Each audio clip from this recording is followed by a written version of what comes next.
Funciona tu pistola. Parece que sí. Hope I make it out of here.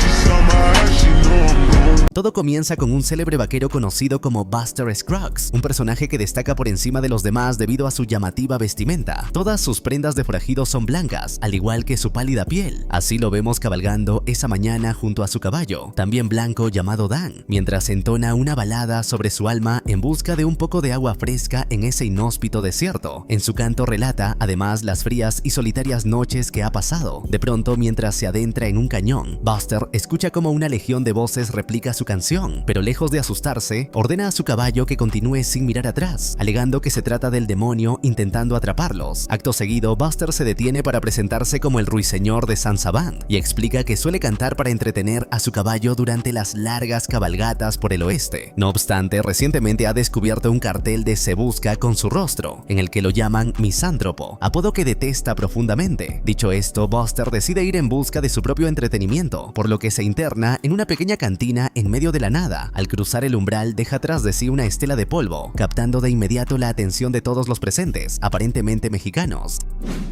Aún así, Buster pide un trago de whisky para refrescar su garganta. El cantinero le informa que el whisky es ilegal en esas tierras, por lo que no lo vende. Pero al señalar Buster a los demás clientes, el hombre admite que ellos sí lo disfrutan, ya que se trata de forajidos. Ante esta contradicción, Buster le advierte que no lo subestime, pues también es un criminal, culpable de haber violado las leyes del hombre y las de Dios. Inmediatamente, uno de los clientes lo rechaza, acusándolo de ser un hombre de alta alcurnia que solo busca aparentar. Buster responde con firmeza, señalando que aquel no tiene derecho a criticarlo, dado que su aspecto y el de sus compañeros es el de un vagabundo. Ante tal falta de respeto, el forajido decide enfrentarlo, señala su revólver y le pregunta si la pistola de Buster funciona, pero antes de terminar la frase, Buster desenfunda su arma y con un movimiento fugaz le atraviesa el cráneo. De inmediato, los demás forajidos empuñan sus armas, dispuestos a iniciar una balacera, pero Buster vuelve a demostrar su superioridad, derribándolos a todos en cuestión de segundos, y cuando se percata de que el cantinero intenta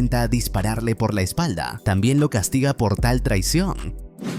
Antes de marcharse, descubre que uno de los forajidos aún se arrastra, pero esta vez Buster decide dejar que sea Dios quien determine su destino. Poco después llega al pueblo conocido como el Barranco Sucio, donde, como es su costumbre, se dirige de inmediato a la cantina, la cual se encuentra repleta de hombres y mujeres del oficio, complaciendo los deseos de los clientes. Al entrar y en cumplimiento de las normas del lugar, se ve obligado a dejar sus armas con un guardián. Luego, fiel a sus costumbres, se une a una mesa de póker en la que las cartas ya están repartidas. Los jugadores imponen como condición jugar esa mano, pero Buster observa que se trata de una mano perdedora, por lo que se niega a continuar. Ante esta situación, uno de ellos, llamado Joe, le advierte que ya es tarde para retroceder, y al reconocer que se trata del célebre Buster Scruggs, desenfunda su pistola en señal de amenaza. Toda la cantina se detiene para contemplar la escena. Buster, con cortesía, le sugiere que guarde sus armas en la entrada, apelando al respeto por las normas locales. Sin embargo, Joe lo desafía abiertamente al preparar el gatillo de su arma. Sin más opciones, Buster responde pisando una tabla suelta de la mesa, la cual utiliza como palanca para que su adversario se dispare a sí mismo, cayendo al suelo sin vida. Consumado el acto, Buster comienza a entonar otra de sus clásicas canciones, sumergiendo a toda la cantina en una celebración que parece solo suya. Poco después, llega al lugar el hermano de Joe, quien al contemplar que su hermano se ha convertido en un cadáver frío, decide enfrentarse a Buster, acusándolo de haber disparado a traición. Al darse cuenta de que está frente a Buster Scruggs, también conocido como el estúpido de Texas, lo reta a un duelo a muerte. Buster acepta sin dudar, y ya en el exterior, al notar el nerviosismo del hermano de Joe, le ofrece contar antes de disparar, pero el adversario lo rechaza, así que sin vacilar, Buster le dispara, cerneándole uno por uno todos los dedos de la mano hábil como advertencia. A pesar de esta contundente demostración, el hermano de Joe intenta atacar con su otra mano. Entonces Buster se da vuelta con calma, utiliza un espejo para apuntar y lo ejecuta con un disparo certero. Está a punto de cantar nuevamente, cuando observa a lo lejos cómo se aproxima un misterioso jinete vestido de negro, tocando una armónica. Al llegar, este se presenta como alguien que respeta a Buster, a quien reconoce como el ruiseñor de San Sabant y heraldo de la muerte. Buster acepta enfrentarlo en un duelo y como de costumbre se siente confiado. Incluso comenta que tal vez debería empezar a cobrar por los duelos que realiza. Sin embargo, cuando el pistolero de negro le pregunta si desea que cuente antes de disparar y Buster lo rechaza, en un solo instante la bala del desconocido atraviesa su cráneo sin que él lo advierta. Solo al ver el agujero en su sombrero y su reflejo en el espejo comprende que ha muerto. De este modo, el pistolero lo suplanta por completo, comenzando a cantar su propia balada. Mientras tanto, el alma de Buster se eleva al cielo, tocando un arpa para acompañar la melodía desde el más allá, mientras expresa su deseo de que en ese lugar se juegue al póker con reglas limpias. La siguiente historia comienza en Nuevo México con un forajido sin nombre que aguarda en silencio frente a un banco. Tras meditarlo por un buen rato, finalmente decide entrar en el edificio, vacío de clientes. Solo el banquero se encuentra dentro. El protagonista pregunta por la procedencia de los clientes habituales y así descubre que provienen de los 3 condados. Luego, el forajido quiere saber si alguna vez han intentado robar el banco, a lo que el banquero responde que, si bien casi ocurrió en 2 ocasiones, logró evitarlo acribillando a los ladrones y rompiéndoles las piernas para que la ley se encargara de ellos. Cansado de tanta palabrería, el forajido desenfunda su pistola dando inicio al robo por el cual ha venido. El banquero dice rendirse, pero pide permiso para agacharse en busca de los billetes grandes. Sin embargo, todo resulta ser una trampa, pues así alcanza su escopeta y tras disparos de distracción escapa por la puerta trasera. Aún así, el forajido aprovecha para recolectar el dinero por su cuenta, y al ver que su caballo permanece en su sitio, no duda en correr hacia él. Sin embargo, un disparo lo intercepta, obligándolo a refugiarse tras un pozo de agua. Desde ahí, al divisar al banquero, le ruega a su caballo que se acerque, pero este lo ignora. Entonces, el banquero aparece vistiendo una armadura casera hecha con sartenes, con la que consigue bloquear las balas hasta acercarse lo suficiente para noquearlo. Cuando por fin despierta, el forajido descubre que está atado por el cuello a la rama de un árbol, junto con su caballo. Mientras dormía, un vaquero de negro y sus hombres lo juzgaron y condenaron a muerte por su intento de robo. Como últimas palabras, el forajido acusa al banquero de haber peleado de forma desleal.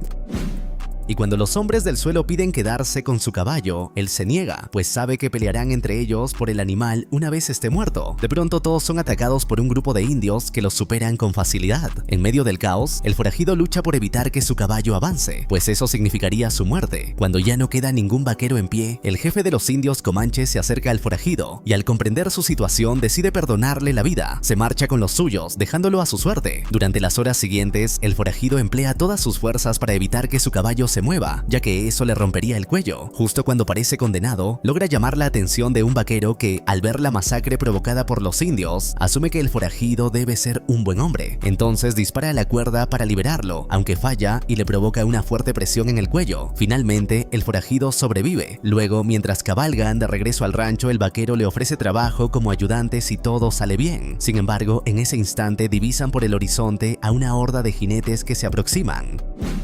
Sin dudarlo, el dueño del ganado cree que se trata de los comanches y huye rápidamente, pero el forajido permanece inmóvil, pues al observar con atención comprende que se trata de civiles. Su suerte, sin embargo, no mejora. Es arrestado bajo la sospecha de ser un ladrón de vacas. Intenta defenderse, pero no se le permite hablar, entonces el juez del pueblo lo condena a morir en la horca. Una vez ahí, mientras espera la orden de ejecución, observa a otro condenado llorando y le pregunta si es su primera vez a punto de morir. Dicho esto, entre el público distingue a una bella mujer que le devuelve la mirada con interés, pero acto seguido, una bolsa cubre su cabeza y la cuerda rompe su cuello. Continuamos en medio de las montañas, donde un carruaje avanza lentamente por terrenos escarpados hasta llegar a un pueblo del oeste. Allí, un empresario anciano coloca un anuncio y transforma su carruaje en un pequeño escenario ambulante. Al caer la noche, buena parte del pueblo se congrega alrededor del carruaje, iluminado tenuemente por luces. Tras varios minutos de silencio, el telón finalmente se abre, revelando a Harrison, un hombre sin extremidades, solo un torso y una cabeza.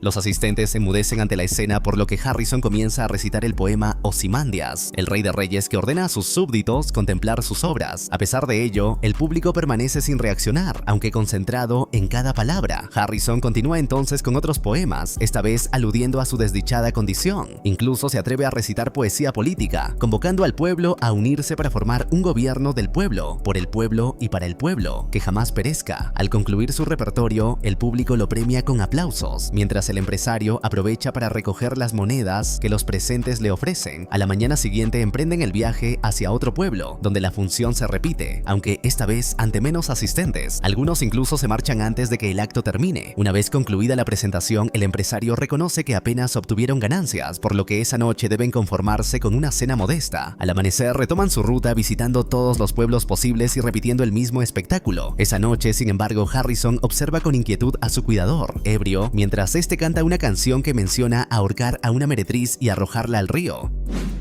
Cuando el alcohol se termina, el empresario decide que es hora de buscar intimidad femenina. Como no puede dejar solo a Harrison, lo lleva consigo al burdel, colgado a la espalda como si fuera una mochila. Una vez en la habitación, se digna a girar su torso para que no lo vea en acción. Al concluir el encuentro, la meretriz sugiere atender también a Harrison, pero el anciano se niega, alegando que en el pasado eso no resultó bien. Más tarde, el show continúa, con Harrison recitando poesía sobre su condición desdichada, carente de belleza, gracia o compañía. Esta vez solo hay 3 hombres como público, quienes además se niegan a pagar. Mientras empacan, los gritos y aplausos que se oyen en el pueblo llaman la atención del empresario, quien descubre otro espectáculo, una gallina matemática capaz de adivinar resultados. Sin pensarlo, esa misma noche compra al ave. Cuando la lleva al campamento, Harrison comprende de inmediato que planea reemplazarlo por el animal. Sin embargo, no puede hacer más que guardar silencio. Prosiguen su viaje hasta que de pronto el empresario se detiene frente a un puente sobre un río.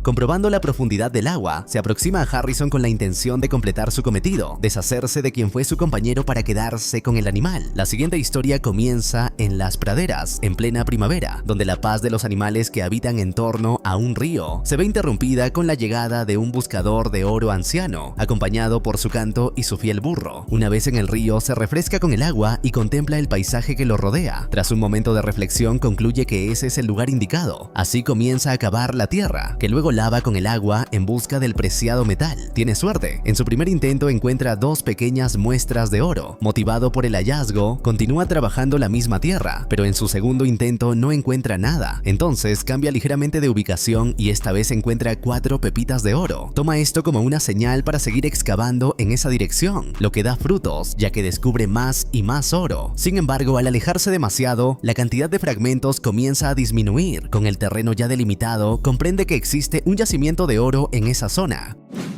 Luego de hablarle al metal como si fuera una deidad, se entrega a excavaciones más rigurosas, aunque sin éxito durante esa noche. Al día siguiente, mientras pesca algo para el desayuno, advierte la presencia de un ave cercana. Al seguirla hasta su árbol, llega hasta el nido, del cual extrae algunos huevos para saciar su hambre. Sin embargo, al darse cuenta de que está siendo observado por una lechuza, decide devolver la mayoría y quedarse con solo uno. Superado este episodio, continúa la búsqueda. Aunque logra extraer más pepitas de oro, la cantidad aún no le resulta suficiente. Así transcurre otro día sin hallazgos importantes. Al día siguiente retoma el pozo que había iniciado, profundizándolo cada vez más, hasta encontrar un fragmento de oro de 2 centímetros. Animado, sigue cavando y va hallando fragmentos cada vez más grandes hasta que finalmente llega a la roca madre. Su felicidad, sin embargo, se ve interrumpida cuando nota por las sombras que hay alguien detrás de él. Considera enfrentarse, pero al final decide no hacerlo, y acto seguido es ejecutado por un pistolero, quien tras el hallazgo intenta calmar sus nervios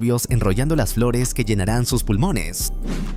Pero al descender al pozo, el pistolero es sorprendido por el anciano, que sigue con vida. Mediante pura fuerza de voluntad logra desarmarlo y de inmediato le quita la vida con su propia arma. Luego, al correr hacia el agua, el anciano descubre que la bala lo atravesó por completo sin dañar ningún órgano vital. De este modo, el buscador de oro recoge todo el metal que puede y tras enterrar al pistolero, inicia su viaje de regreso al pueblo para vender el oro. Mientras se aleja, vemos cómo su ausencia permite que la naturaleza recupere su paz. Ahora, en la casa de la señora Halliday, conocemos a un grupo de inquilinos que cenan juntos. Durante la conversación, uno de ellos menciona un caso reciente de un paciente que sufría de una tos muy contagiosa. Sin embargo, Flannery asegura que solo se trataba de una tos nerviosa, ya que ningún miembro de la familia del enfermo se contagió. Luego conocemos a los hermanos Alice y Gilbert, quienes mencionan que planean partir hacia Oregón por la mañana, pues al parecer Gilbert ha arreglado el matrimonio de Alice con su socio. No obstante, Alice expresa que no está segura del compromiso, ya que aún no conoce al hombre.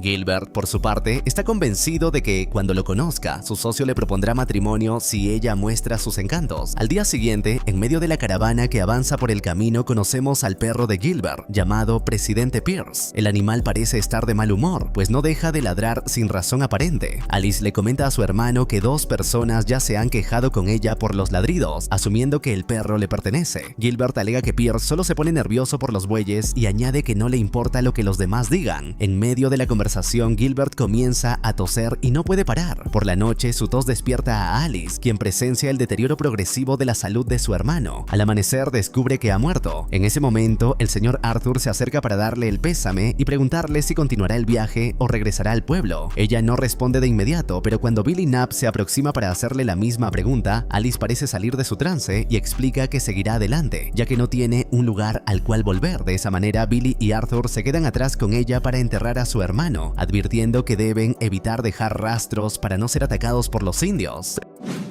Más tarde, Alice irrumpe en la fogata de los 2 hombres para pedirles un consejo, ya que su sirviente, llamado Matt, le ha dicho que Gilbert le prometió pagarle $400 al finalizar el viaje, pero no tiene forma de comprobarlo. Ambos adultos expresan que Matt probablemente miente, ya que la suma es ilógica. Sin embargo, Alice revela que su hermano no era bueno con los negocios e incluso quebró varias empresas en Iowa. Lo peor, añade, es que tras buscar sin éxito en el carro, ha llegado a la conclusión de que el dinero podría estar en la ropa de su hermano, bajo tierra. Billy le advierte que la tumba, sin ningún rastro, ya queda a medio día de distancia y que lo más sensato es continuar el viaje. Cuando llegue el momento del pago, él hablará con Matt para obligarlo a decir la verdad. La travesía continúa y en cada momento vemos cómo Matt mira a Alice con desprecio. Esa misma tarde, Billy se reúne con ella para mencionarle las quejas por el ladrido del perro. Ella le explica que en realidad era la mascota de su hermano y le da permiso para sacrificarlo. Aquí, Billy le informa además que habló con Matt y este no cambió de opinión sobre la deuda.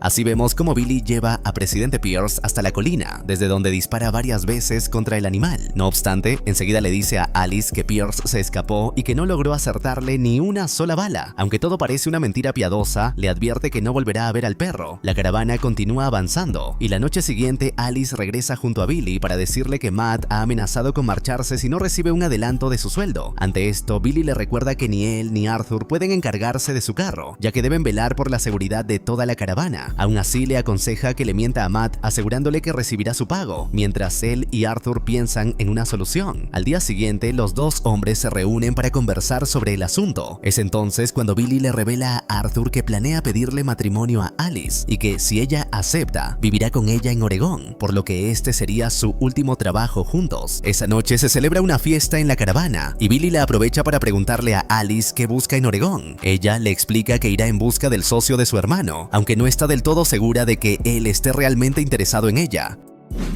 Al comprender que no se trata de un compromiso formal, Billy reúne el valor para proponerle asumir la deuda de su hermano con Matt y además pedirle matrimonio. Alice queda sin palabras, entonces Billy le explica que después de 15 años de trabajo en la caravana, ahora desea formar una familia y establecerse en una casa, pues no quiere envejecer como Arthur. También le cuenta que según la ley de Oregón, un matrimonio puede reclamar 600 acres de terreno gratuitamente y que conoce a alguien que podrá formalizar la unión una vez lleguen. Dicho esto, y tras confirmar que ambos son personas religiosas, Alice le pide tiempo para reflexionar sobre su propuesta. En ese momento se escuchan a lo lejos ladridos de perro provenientes de la colina. Al día siguiente, la caravana se detiene a descansar a orillas de un río. Billy aprovecha el momento para decirle a Alice que si decide rechazar su propuesta, de todas formas la ayudará a encontrar otra solución. Sin embargo, Alice le revela que acepta casarse con él. Además, le confiesa que toda su vida, al lado de su hermano, vivió con nerviosismo y sin tranquilidad, pero que al hablar con él se ha sentido cómoda por primera vez. Más tarde, cuando Billy le cuenta la noticia a Arthur, este lo ignora por completo.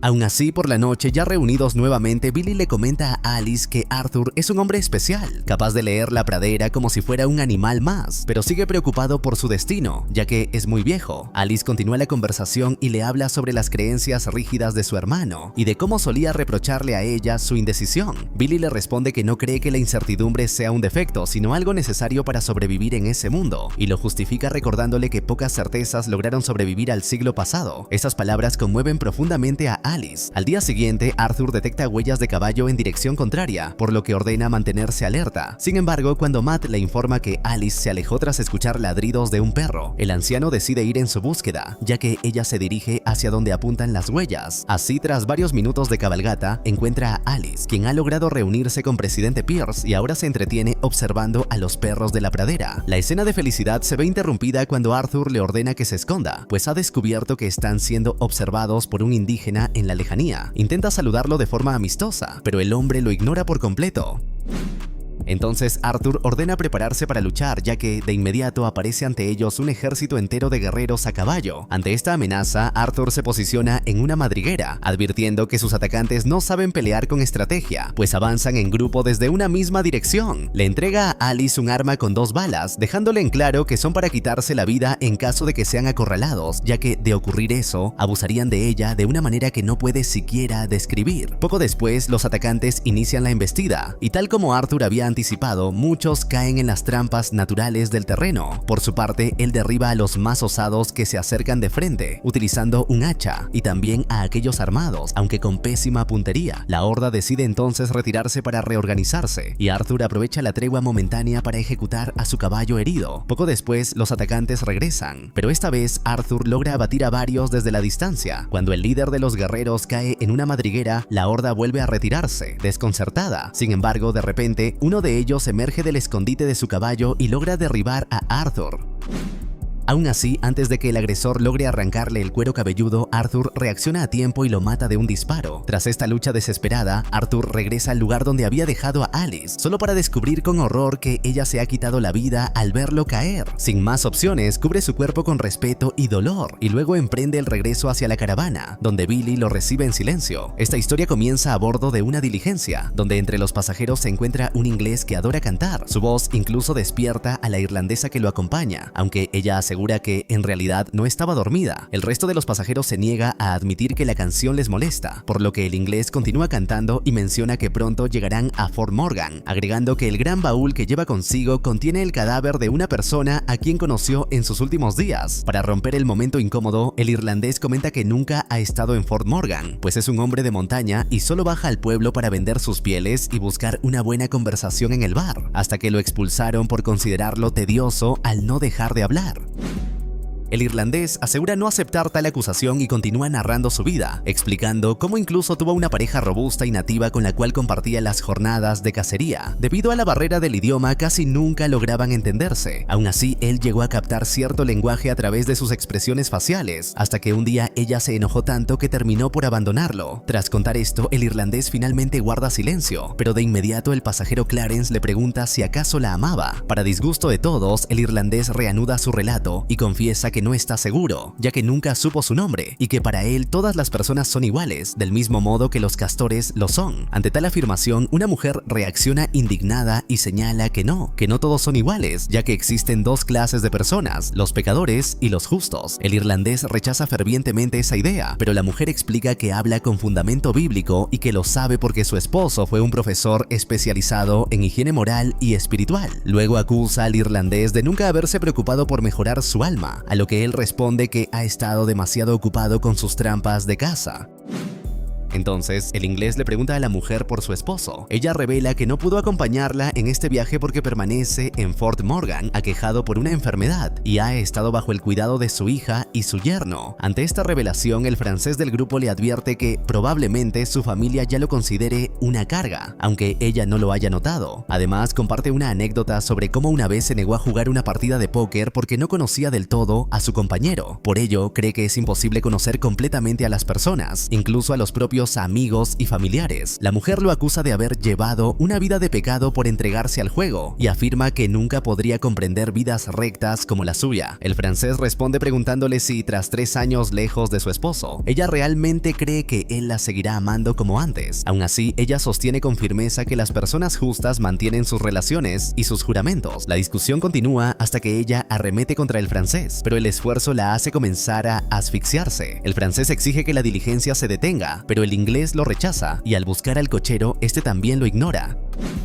Pronto, la mujer se recupera y Clarence celebra cantando una canción sobre un amante moribundo acompañado por 6 personas que llevan su ataúd. Sus palabras dejan atónitos a los pasajeros hasta que el inglés y Clarence deciden revelar que ambos son cargadores de almas, o mejor dicho, cazarrecompensas, y que el ataúd transporta al señor Thorpe, un hombre con un alto precio por su cabeza, aunque desconocen el motivo. Además, añaden que en su negocio solo pueden llevar a sus objetivos muertos y que es muy fácil capturar a los fugitivos cuando los distraen con una historia, una canción o un truco, mientras Clarence los inmoviliza con golpes. Dicho esto, procede a contarles la historia del visitante de medianoche, que todos ahí conocen. También señala que siempre le divierte ver cómo, después del trabajo de Clarence, las personas negocian su pasaje hacia el otro lado. Disfruta mirarlos a los ojos mientras intentan comprender lo que sucede. De repente, el carruaje se detiene. Han llegado a Fort Morgan, donde los cazarrecompensas se hospedan en el único hotel cercano y se llevan consigo el cuerpo del señor Thorpe. Sin otra opción, y tras momentos de gran temor y dudas, los pasajeros deciden descender y adentrarse en el hotel.